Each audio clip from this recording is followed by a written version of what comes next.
बेदरकारपणे वाहन चालविणाऱ्या आरोपीला पोलीस पाठीशी घालत असल्याचा आरोप यावेळी अंबादास दानवे यांनी मीडियासमोर केलेला आहे।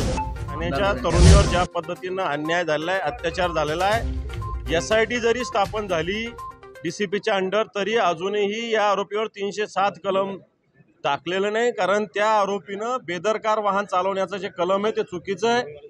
बेदरकार वाहन चालवणं म्हणजे रस्त्याने स्पीडनी चालवणं, कोणाला तरी उडवणं असं, पण यांनी उडवून पुन्हा रिव्हर्समध्ये गाडी घेऊन त्या मुलीला फ्रॅक्चर केलेलं आहे। त्यामुळे याच्यात कलम पोलीस हे जाणीवपूर्वक आरोपीला पाठीशी घालण्याचा प्रयत्न करतायत। कोणतरी राज्याचे MSRDCचे सेक्रेटरी अनिल गायकवाड त्यांचा मुलगा तो आहे, त्याचे काही व्यावसायिक हितसंबंध ठाण्यामध्ये गुंतलेले आहे आणि असं असताना त्या मुलीच्या चारित्र्यावर सुद्धा बोललं जातं। मला वाटतं ही चुकीची गोष्ट आहे। जो गुन्हा घडला त्याच्यावर कारवाई व्हावी, त्याच्यावर गुन्हा दाखल व्हावा। आता आज जे कलम दाखल केले याच्यावर कोर्टात सहज जामीन होऊ शकतो। पोलिसांनी असे कलम टाकले की त्याचा सहज जामीन होईल, परंतु 307 कलम अजूनही पोलिसांनी टाकलेलं नाही।